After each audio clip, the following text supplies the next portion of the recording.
अस्सलाम वालेकुम नाजरीन, मैं हूँ बिलाल ज़फ़र। आप देख रहे हैं हमारा कनाडा। कनाडा बहुत लोग आना चाह रहे हैं, वीज़ों में भी कुछ आसानी हुई है। दुनिया भर से लोग सोच रहे हैं कि किस तरीके से कनाडा आया जाए। ऐसे में चाहे आप डायरेक्ट पीआर के लिए अप्लाई करते हैं या आप किसी और तरीके से कनाडा आना चाहते हैं, और कनाडा आने के बाद भी आपका जो बुनियादी मकसद रहेगा वो होगा यहाँ पर नौकरी तलाश करना। कनाडा में नौकरी तलाश करना बहुत मुश्किल मालूम होता है, लेकिन अगर आपको वो प्रोसेस समझ आ जाए जिससे आप नौकरी तलाश कर सकते हैं, तो ये आपके बाएं हाथ का खेल भी हो सकता है। तो क्या वो टिप्स एंड ट्रिक्स हैं, क्या वो चीज़ें हैं जो मैं अपने तजर्बे से सीखा हूँ, गलतियाँ करके सीखा हूँ, कनाडा में आकर टाइम स्पेंड करके सीखा हूँ, रिक्रूटमेंट एजेंसीज़ के पास जा जाकर सीखा हूँ, अपना वक्त, पैसे और एनर्जी इन्वेस्ट करके सीखा हूँ। आपको आज उस पूरी सीख का निचोड़ इस एक वीडियो को देख लेने से मिल जाएगा। तो सबसे पहले तो आपने ये यकीनी बनाना है कि इस वीडियो को बीच में छोड़कर मत जाएँ, इसको आखिर तक देखें और इस वीडियो को एक थम्स अप दे दें और चैनल को सब्सक्राइब कर लें।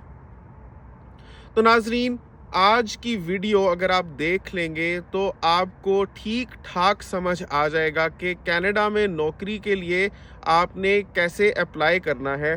खैर, ये कहने को तो मैं बहुत सी चीज़ें आपको इसमें बता सकता हूँ, लेकिन वीडियो का एक फोकस होना चाहिए ताकि आपको पता चले कि पूरी वीडियो देख लेने के बाद आप इससे अखज़ क्या करेंगे, आपके हाथ आएगा क्या, वो हीरा क्या है जो आपकी हथेली पे रखा जाएगा इस वीडियो को देख लेने के बाद। तो वो हीरा है आपकी रेज़्यूमे। जी हाँ, उसको सीवी भी कहते हैं, उसको रेज़्यूमे भी कहते हैं। आप कनाडा में अच्छी से अच्छी नौकरी तलाश कर सकते हैं अगर आप अपने अंदर की सलाहियतें और अपना तजर्बा अच्छे तरीके से दर्शा सकते हैं, दिखा सकते हैं एक कागज़ के टुकड़े पर। उसको बोलते हैं रेज़्यूमे, और वो रेज़्यूमे आपके लिए एक चाबी का किरदार अदा करेगा उस दरवाज़े की, जिसको जब आप खोलेंगे तो आपके सामने एक रोशन मुस्तकबिल होगा। तो नाज़रीन, कैसे बनानी है आपने रेज़्यूमे, और लोगों को क्या मुश्किलात पेश आती हैं और लोग क्या-क्या गलतियाँ करते हैं, मैंने खुद किन गलतियों से क्या सीखा वो आपको अब बताने लगा हूँ। तो नाज़रीन, जब मैं कनाडा पीआर के प्रोसेस में था और मेरी एप्लीकेशन चल रही थी, तो बहुत से व्लॉग्स देखता था, इंटरनेट पर भी रिसर्च करता था। तो एक जो बात मेरे ज़हन में ठहरी हुई थी, जो मेरी खाम ख्याली थी, लोगों ने एक गलत इंप्रेशन मेरे ऊपर डाला हुआ था, मुझे पता होता तो मैं इसके बारे में कुछ करता। वो ये था कि कनाडा में जनाब जॉब हासिल करना बहुत मुश्किल है। पाकिस्तान, इंडिया या कनाडा से बाहर कहीं का भी हासिल किया हुआ तजर्बा बिल्कुल किसी काम का नहीं होता। कनाडा में आएँगे, लोगों से भीख माँगेंगे, लोगों के सामने गिरिया-उज़ारी करेंगे, कोई रहम खाकर आपको एक दफ़ा जॉब पर रख लेगा, तो फिर उस जॉब पर पहले दिन से आपका एक्सपीरियंस काउंट होना शुरू होगा, और वही एक्सपीरियंस जब आप 1 साल का ले लेंगे, 2 साल का ले लेंगे, तो उसी की कुछ हैसियत होगी तो होगी। मतलब लोगों के तलवे चाटे बगैर या लोगों से गिरिया-उज़ारी किए बगैर या उनके आगे हाथ जोड़े बगैर या दर-दर की ठोकरें खाए बगैर आपको कैनेडियन एक्सपीरियंस हासिल नहीं होगा, जिसके बगैर आप कभी भी अच्छी नौकरी यहाँ पर हासिल नहीं कर सकते। तो नाज़रीन, ये एक मिथ थी, ये एक गलत बात थी, ये एक अफ़वाह थी जो लोगों ने भर-भर के फैलाई हुई थी इंटरनेट के ऊपर, और इसी की ज़द में मैं भी आ गया और दिल शिकस्ता होकर मैंने अप्लाई भी करना छोड़ दिया। यानी मैं सोचता हूँ कि अगर कनाडा आने से पहले ही मैंने ठीक-ठाक तरीके से अप्लाई किया होता जॉब्स के लिए, तो मुझे यकीनन जॉब मिल गई होती और कनाडा आते साथ मैं पहले दिन से जॉब पर हो सकता था। तो वो क्या तरीका है कि आप अपनाएँगे तो आप पाकिस्तान, इंडिया या कहीं पर बैठे हुए भी कनाडा में जॉब हासिल कर सकते हैं। आप अपनी रेज़्यूमे को किस तरीके से बनाएँगे, वही बताना आज की वीडियो में मेरा मकसद है, और ये बावर कराना भी मकसद है कि आप अप्लाई करें। सही प्लेटफ़ॉर्म्स पर सही तरीके से अप्लाई करेंगे तो आपको कनाडा लैंड होने से पहले भी जॉब मिल सकती है। बहुत से केसेज़ ऐसे हैं। मेरे कुछ दोस्त हैं जिनको मैं जानता हूँ जो मिडल ईस्ट से कनाडा आए हैं जॉब लेकर। कुछ और लोगों ने मुझे अप्रोच किया मेरे व्हाट्सएप पर इसी चैनल को देखते हुए कि बिलाल भाई हमारी जॉब हो चुकी है, हमने पहले से अप्लाई किया हुआ था, तो हम डायरेक्ट जॉब के साथ ही कनाडा जा रहे हैं। तो मेरे सामने बहुत सी एग्जांपल्स हैं, मैं अपने पर्सनल एक्सपीरियंसेस से आपको ये बात बता रहा हूँ। तो नाजरीन, बात करते हैं रेज्यूमे के बारे में। तो कनाडा की जो रेज्यूमे है, आप लोग कहते होंगे कि अब हम कनाडा की जॉब के लिए अप्लाई कर रहे हैं तो हमें इतना कुछ बताना चाहिए और इस तरीके से बताना चाहिए कि जॉब हमें मिलकर ही रहे, और उसके लिए अगर 3 पेज 4 पेज 5 पेज की रेज्यूमे भी हो जाए तो जितनी ज़्यादा होगी उतना अच्छा इंप्रेशन पड़ेगा एम्प्लॉयर के ऊपर कि भाई इसको तो बहुत कुछ आता है कि इसने 5 सफ़ों की सीवी लिख दी है। तो सबसे पहले तो ये गलती आप नोट कर लें कि ये एक गलती होती है कनाडा में, जो मैंने ऑब्जर्व किया है। ये बात याद रखिएगा, जो भी आपके साथ मैं शेयर कर रहा हूँ अपना पर्सनल ऑब्जर्वेशन और अपनी अंडरस्टैंडिंग मैं आपके साथ शेयर कर रहा हूँ। कोई हार्ड एंड फास्ट रूल नहीं है, किसी ने कोई बुक नहीं लिखी हुई, कोई नहीं है अहकाम नामा के इस पॉइंट का ख्याल रखना है आपने और ये इस टेम्पलेट पे बनेगी रेज्यूमे तो ठीक होगी। किसी ने कुछ नहीं लिखा हुआ, कोई ऑफिशियल चीज़ नहीं है। सब लोगों ने एक दूसरे से सीखा है। मैंने सीखा है रिक्रूटमेंट एजेंसीज से, मैंने सीखा है यहाँ पर आकर जॉब्स पर अप्लाई करते हुए, जॉब्स हासिल करते हुए लोगों से और सक्सेसफुल लोगों से, और उनको अपनाया और मुझे खुद जॉब्स ऑफर हुई हैं, और एक नहीं बल्कि मल्टीपल जॉब्स ऑफर हुई हैं। तो सबसे पहले तो आपकी सीवी को कोशिश करें कि आप 2 पेजेस का रखें मैक्सिमम। अब ये आपके ऊपर है कि आप कैसे अपने आप को इस तरीके से प्रोजेक्ट करते हैं अपनी रेज्यूमे में कि सबसे काम की बातें भी आप कर जाएं और आपकी सीवी की लेंथ 2 पेजेस से एक्सीड ना हो। समटाइम्स 3 पेजेस की होती है, that is a bit longer, still acceptable, but preferably या आइडियली आपको उसको लिमिट करना चाहिए 2 पेजेस के अंदर अंदर, क्योंकि कनाडा में एम्प्लॉयर्स बहुत बिजी होते हैं। ज़्यादा से ज़्यादा वो 15 से 30 सेकंड का वक्त लगाएंगे आपकी रेज्यूमे को जल्दी जल्दी से स्कैन करने में। उनको वो मोटी मोटी चीज़ें शुरू में नज़र आ जाएंगी तो वो उसको फर्दर कंसिडर करेंगे, नहीं तो उसको साइड पर रख देंगे, बाद में उसमें समोसा खाएंगे बैठ के। तो कनाडा में जो आप जॉब्स के लिए अप्लाई करेंगे, चाहे कनाडा आकर अप्लाई करते हैं या अपने घर से अप्लाई करते हैं, सबसे पहले आपने कोशिश करनी है कि लिमिट करें अपने रेज्यूमे को 2 पेजेस पर, और उसमें बहुत ज़्यादा काश्तकारी करने की ज़रूरत नहीं है, बहुत ड्राइंग्स करने की ज़रूरत नहीं है, रंग बिरंगे आपको कुछ करने की ज़रूरत नहीं है। You can go the safest and best with simplicity, black and white. White आपका बैकग्राउंड हो, ब्लैक पर उसके ऊपर टेक्स्ट लिखा हुआ हो, बेस्ट है। क्या होता है कनाडा में बहुत से employers soft copies of resumes को सॉफ्टवेयर में से गुजारते हैं और सिर्फ उन्हीं रेज्यूमेस को फर्दर कंसिडर करते हैं जिनमें वो कीवर्ड्स पाए जाते हैं जो उनकी जॉब डिस्क्रिप्शन में थे। एक तो आपने ये कोशिश करनी है कि जिस जॉब के लिए भी आप अप्लाई कर रहे हो उस जॉब की डिस्क्रिप्शन अच्छे तरीके से पढ़ें और उसके जो रेलिवेंट कीवर्ड्स हैं उनको एक पेज पर नोट कर लें, उसको अपनी रेज्यूमे में डालें और फिर आप अप्लाई करें। इसके लिए आमतौर पर लोग यूज़ करते हैं जॉब स्कैन, एक टूल है एक ऑनलाइन, उस पर लोग अपनी रेज्यूमेज अपलोड करते हैं, साथ में जॉब डिस्क्रिप्शन, तो वो मैच करके बताते हैं कि कितने % रेलिवेंसी है, आपकी रेज्यूमे ऑप्टिमाइज्ड है, मतलब उस जॉब या ऑफ़र के डिस्क्रिप्शन के मुताबिक सही बैठती है या आप इसको मज़ीद आपको कीवर्ड्स डालने की ज़रूरत है। तो जॉब स्कैन भी नाम आप याद कर लें, उसमें भी आप हर दफ़ा अप्लाई करते हुए रेज्यूमे को पहले स्कैन कर सकते हैं और उसको कस्टमाइज़ कर सकते हैं। तो अभी तक मैंने आपको जो बातें बताई हैं, सीवी के पेजेस की लिमिट, रंगों की बात आपसे की है, जॉब स्कैन की बात आपसे की है। चौथी बात मैं आपसे ये करने लगा हूँ कि आपकी रेज्यूमे में सबसे इम्पोर्टेंट चीज़ ये है कि आपने गुज़िश्ता रोल्स में जो जो किया उसमें आपने अचीव क्या किया, मतलब आपकी अचीवमेंट्स क्या रही हैं। ठीक है, आपको किसी ने हायर किया, आप जाते थे सुबह से लेके शाम तक, वहाँ पर आप वक्त बिताते थे, काम करते थे। आमतौर पर लोग ये करते हैं कि सिंपल जो काम करते हैं वो अपने पिछले एक्सपीरियंसेस में जो जो काम करते आए हैं बस वो काम वहाँ पर लिख देते हैं, उसके 8-10 पॉइंट्स लिख देते हैं। उससे आपकी ना सिर्फ सीवी बहुत ही कॉम्प्रिहेंसिव हो जाती है बल्कि बहुत लेंथी भी हो जाएगी। आपको इंतहाई इम्पोर्टेंट और रेलिवेंट पॉइंट्स इकट्ठे करने हैं गुज़िश्ता एक्सपीरियंसेस में से, जो आपकी जॉब डिस्क्रिप्शन के मुताबिक रेलिवेंट बैठते हों, और उनमें भी आपको अपनी अचीवमेंट्स को ज़्यादा से ज़्यादा हाईलाइट करना है। Now being a civil engineer, मैं आपको एक एग्जांपल देता हूँ कि फ़र्ज़ करें कि मैं कैसे बताऊँ कि मैंने दुबई में एक कंपनी के साथ काम किया, मैंने उस पर प्लानिंग एंड स्केजुलिंग का काम किया।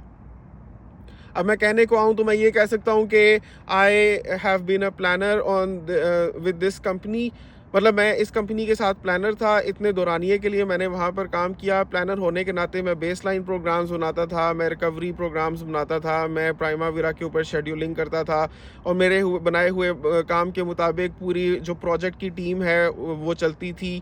मैं ही बताता था कि प्रोजेक्ट में किस वक्त तक कितना पैसा खर्च हो जाना चाहिए, किस वक्त तक कितनी रिसोर्सेज खर्च हो जानी चाहिए, क्या जितना पैसा खर्च होना चाहिए था हम उससे ऊपर जा रहे हैं या अभी हमने उससे कम स्पेंड किया है, हम सेफ जोन में हैं या हम ओवर स्पेंड कर चुके हैं, ये सारा कुछ मैं बताता था। ठीक है, ये वो पूरे काम की डिस्क्रिप्शन होगी जो मैं वाकई वहाँ पर करता था दुबई में, लेकिन मुझे ये बताना है कि मैंने एक एक्टिव रोल कैसे प्ले किया प्रोजेक्ट को सक्सेसफुली कंप्लीट करने में, ऐसे कि प्रोजेक्ट ना तो अपनी डेडलाइन से तजावुज़ किया, ना ही प्रोजेक्ट की कॉस्ट एक्सीड हुई, और ना ही प्रोजेक्ट के काम करते की क्वालिटी पर किसी किस्म का हरफ आया। तो उसको कहते हैं सक्सेस। बीइंग अ शेड्यूलर या प्लानर मेरा ये काम था। सक्सेस ये थी कि मेरे शेड्यूल बनाए हुए प्रोजेक्ट जो है वो अपने वक्त पर ख़त्म हो, उससे आगे ना जाए वो। मेरी एज अ प्लानर या शेड्यूलर कामयाबी ये थी कि जिस कंपनी ने मुझे हायर किया हुआ था उसको मैं लिक्विडेटेड डैमेजेस ना पड़ने दूं, मैं उनके लिए टाइम एक्सटेंशन ले सकूं, क्योंकि ये कॉमनली होता है कंस्ट्रक्शन प्रोजेक्ट्स जिस डेडलाइन पर ख़त्म होने होते हैं उससे आगे वो चले जाते हैं थोड़े से। तो अगर आगे चले जाते हैं और एक्सटेंशन ना अप्रूव हुई हो तो लिक्विडेटेड डैमेजेस पड़ते हैं जनरल कॉन्ट्रैक्टर कंपनी को। तो इसके लिए शेड्यूलर को टाइम इम्पैक्ट एनालिसिस आना चाहिए, डिले मैनेजमेंट और डिले एनालिसिस करना आना चाहिए, ताकि वो ये बता सके कि प्रोजेक्ट अगर लेट हो रहा है तो सिर्फ जनरल कॉन्ट्रैक्टर कंपनी की वजह से लेट नहीं हुआ, हो सकता है कंसल्टेंट ने ड्राइंग सही वक्त पे रिलीज़ ना की हो, जिसकी वजह से वो काम जो कॉन्ट्रैक्टर कंपनी ने करना था वो अपने वक्त पर शुरू ही नहीं हो सका, क्योंकि ड्राइंग ही वक्त पर अप्रूव नहीं हुई, और उसके लिए शायद जनरल कॉन्ट्रैक्टर की गलती नहीं है।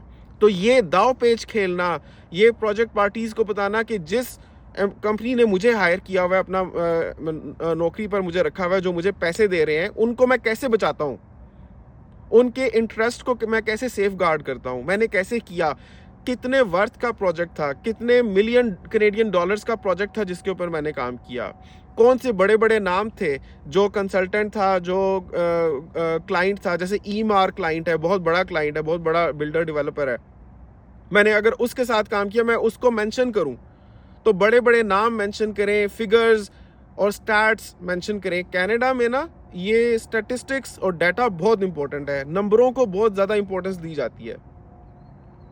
अगर आप ये कहें कि मैं ऐसे प्रोजेक्ट्स पर काम करता था जो हज़ारों मिलियन डॉलर्स की वर्थ के थे, तो ये इसमें बड़ी एक एम्बिग्विटी है, बहुत सब्जेक्टिविटी है। हज़ारों मिलियन डॉलर्स क्या होता है, आप एग्जैक्ट बताओ कि मैं फॉर एग्जांपल 200 मिलियन डॉलर्स के प्रोजेक्ट पर काम कर रहा था, ये नंबर वहाँ पर दें, क्योंकि वो जो नंबर है ना वो पढ़ने वाले की जहन में बैठ जाएगा कि अच्छा भाई इसने तो इतने बड़े प्रोजेक्ट के ऊपर काम किया हुआ है।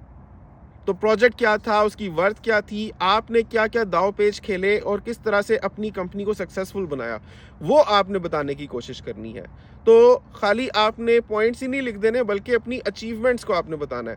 अब फॉर एग्जांपल मैं ये कहूँ तो ये भी एक अचीवमेंट है कि एक साल के अंदर अंदर मेरी तनख्वाह 8,000 दिरहम से बढ़ाकर 10,000 दिरहम कर दी गई in appreciation of my hard work.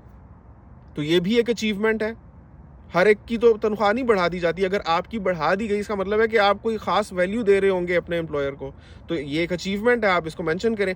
Likewise आप ये मेंशन कर सकते हैं कि मैं असिस्टेंट एडमिनिस्ट्रेटर हायर हुआ था और 6 मंथ्स के अंदर अंदर मुझे सीनियर एडमिनिस्ट्रेटर बना दिया गया, या मुझे एडमिनिस्ट्रेशन डिपार्टमेंट का हेड लगा दिया गया। तो ये एक अचीवमेंट है। आपने इस किस्म की बातें करनी है अपने रेज्यूमे में, ताकि पढ़ने वाले के ऊपर इंप्रेशन बैठे कि पिछले लोग जिसने इसको हायर किया था वो इससे कितने इम्प्रेस्ड थे, उनको इसने कितनी वैल्यू दी है। तो हमें भी अगर ये हम इसको रखते हैं तो कल को ये वैल्यू देगा और डिलीवर करेगा और हमें फ़ायदा पहुंचाएगा। आपने सिर्फ ये नहीं बावर कराना कि आपको काम आता है, आपने ये बावर कराना है कि आपको काम आता है और खूब आता है। मतलब आप डिस्टिंक्टिव या मतलब कि एक्सेप्शनल किस्म के बंदे हैं या कैंडिडेट हैं। तो उसमें statistics and numbers are very important, percentages are very important. जहां जहां आपको रेलिवेंट लगे आप उसको इंसर्ट करें। This is extremely important. और फिर एक ख़ास फॉर्मेट है, क्योंकि कुछ लोग क्या करते हैं, एजुकेशन पहले लिख देते हैं, एक्सपीरियंस बाद में लिखते हैं। कुछ लोग एक्सपीरियंस पहले लिख देते हैं, एजुकेशन बाद में लिखते हैं। कुछ लोग अपनी प्रोफेशनल सर्टिफिकेशन शुरू में लिख देते हैं। क्या तरीका सही है क्या नहीं, अब इसमें मैं अगर फुल डिटेल में आप चाहते हैं कि मैं एक वीडियो बनाऊं, तो क्योंकि ये वीडियो काफ़ी लंबी हो रही है तो मैं एक सेपरेट वीडियो बना दूंगा जिसमें हो सकता है कि अपनी रेज्यूमे भी आपके साथ शेयर कर दूं। क्या आप लोग चाहेंगे मेरी रेज्यूमे देखना, ताकि आपको खुद ही अंदाज़ा हो जाए कि वो कौन सी रेज्यूमे है जिसकी बेसिस पे माशाल्लाह मुझे काफ़ी जॉब्स ऑफ़र हुई हैं। तो आप अगर इसरार करेंगे तो मैं आपके लिए वो वीडियो भी बना दूंगा। लेकिन एक फॉर्मेट होता है, उसमें आप एक्सपीरियंसेस आमतौर पर पहले मेंशन कर, आप पहले अपनी डिटेल्स देने के बाद फिर एक्सपीरियंसेस अपने लिखें और उसके बाद आप अपना एजुकेशन लिखें और उसके बाद आप सर्टिफिकेशन वगैरह लिखें। अब इसके बाद भी जिस जॉब के लिए भी आप अप्लाई करेंगे, उस जॉब के डिस्क्रिप्शन में से कीवर्ड्स लेकर आपने अपनी सीवी को कस्टमाइज करके अप्लाई करना है। आप एक दिन में 10 जॉब्स के लिए अप्लाई करें, लेकिन अपनी सीवी को कस्टमाइज करके उसकी डिस्क्रिप्शन के मुताबिक बनाकर अप्लाई करें। वो उससे बेहतर है कि एक दिन में आप 100 जॉब्स के लिए अप्लाई करें, लेकिन आपकी रेज्यूमे किसी भी जॉब की डिस्क्रिप्शन पे फिट ना बैठती हो। कम काम करें, सुथरा करें, रेलिवेंट करें, अपने लिए हायर होने के चांसेस ऑप्टिमाइज करें। अगर आप पाकिस्तान में हैं या इंडिया में हैं, हो सकता है आपकी जॉब लग जाए, जॉब की बेसिस पे आपका वर्क परमिट आ जाएगा, वर्क परमिट की बेसिस पर फिर आप उसको बाद में पीआर में कन्वर्ट कर सकेंगे, इन द सेंस कि आपके पास एक जॉब एक्सपीरियंस आ जाएगा और उस जॉब एक्सपीरियंस को आप यूज़ कर सकेंगे उस प्रोसेस में, डॉक्यूमेंटेशन में जो रिक्वायर्ड होती है परमानेंट रेजिडेंस हासिल करने के लिए। और एक बार फिर आप परमानेंट रेजिडेंस हासिल कर लेंगे तो 3 साल कनाडा में बिता लेने के बाद आप यहाँ के शहरी बन जाएंगे, यानी सिटीजन बन जाएंगे। इसलिए इंतहाई ज़रूरी है कि आपको रेज्यूमे ठीक तरीके से बनानी आती हो। बहुत से लोग समझते हैं कि हमने तो इतनी मेहनत की, हमें क्यों फल नहीं मिल रहा, कनाडा के तो एम्प्लॉयर्स कभी रिप्लाई ही नहीं करते, हम तो थक गए मर गए, हमने इतना अप्लाई किया, रोज़ हमने 85 सीवीज़ भेजी लेकिन हमें कहीं से कभी रिप्लाई नहीं आया, तो अब हम थक हार के बैठ गए। भाई उसकी बुनियादी वजह ये हो सकती है कि आपका अप्लाई करने का तरीका गलत था, आपकी रेज्यूमे ही आपके रास्ते की रुकावट बन रही थी और आपकी पैरों की जंजीर बन रही थी। हालांकि आप टैलेंटेड भी हैं, हालांकि आपके पास रिसोर्सेज भी हैं कि कनाडा अगर आपको बुलाता है तो आप यहाँ पर आकर सक्सेसफुल हो जाएं, लेकिन आपकी रेज्यूमे में ही वो बात नहीं है और आपकी रेज्यूमे असल में आपकी असल दुश्मन है। तो आपको समझना है कि मसला असल में है किस जगह, उसको आप कैसे ठीक कर सकते हैं। अब मैंने पूरी कोशिश की है कि इस वीडियो में आपको जितनी मैक्सिमम टिप्स और ट्रिक्स बता सकूं ये बताऊं। ये मैंने यहाँ की रिक्रूटमेंट एजेंसीज से भी सीखा है, क्योंकि उनसे भी मैंने हेल्प ली थी कि आप मुझे बना के बताएं भी कैनेडियन स्टाइल रिज्यूमे क्या होता है, आप मुझे बना कर दिखाएं। उन्होंने मुझे बना कर दी और उसको भी मैंने देखा कि उन लोगों ने क्या चीज़ें हाईलाइट की हुई हैं। फिर मैंने यहाँ के popular Facebook and WhatsApp groups में लोगों को अप्रोच किया, जो और रिक्रूटर्स को अप्रोच किया और उनसे भी मशवरा लिया और बहुत से लोगों की राय, मशवरे और इनपुट के बाद एक फाइनल डॉक्यूमेंट मैंने कंपाइल किया जो रेज्यूमे में अब इस्तेमाल करता हूँ अपना। तो ये सारी बातें जो मैंने आज की इस वीडियो में आपको बताई हैं वो अपने बड़े एक तवील प्रोसेस से होकर गुजर कर सीखी हैं, जो आपको बैठे बैठे इस वीडियो को देखने से पता चल गई हैं।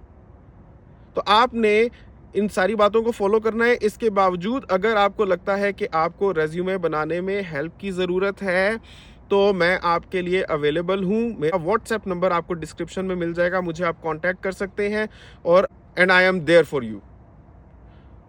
मुझे रिप्लाई करने में थोड़ा वक्त लग सकता है, लेकिन मैं रिप्लाई सबको करता हूँ। कभी कभार 1 से 2 दिन भी लग जाते हैं, क्योंकि इतने मैसेजेस होते हैं, मैं खुद इतना मसरूफ़ होता हूँ कि समटाइम्स इट टेक्स टाइम, लेकिन मैं इवेंचुअली रिप्लाई करता हूँ। और अल्हम्दुलिल्लाह मैं कनाडा आकर बहुत खुश हूँ। ये बात आप माशाल्लाह समझ लीजिए कि मैं कनाडा आकर बहुत खुश हूँ। मैंने बनाई हैं वो वीडियोज़ जिनमें कनाडा की हकीकत बताई है, यहाँ पर एज़ अ न्यू इमिग्रेंट अपनी मुश्किलात आपको बताई हैं, लेकिन उस सब के बाद मैं कह रहा हूँ कि मैं यहाँ पर आकर बहुत खुश हूँ। जिसको भी मौका मिले इसको ज़रूर अवेल करे। हैविंग सेड दिस, आपको ये वीडियो कैसी लगी ज़रूर बताइएगा। क्या सीखा आपने, मज़ीद क्या चाहते हैं और मेरी रेज़्यूमे आपको चाहिए या नहीं, सारा कुछ आप कमेंट्स में मुझे बताइए। आपसे मिलूँगा अगली वीडियो में, तब तक के लिए अल्लाह हाफ़िज़।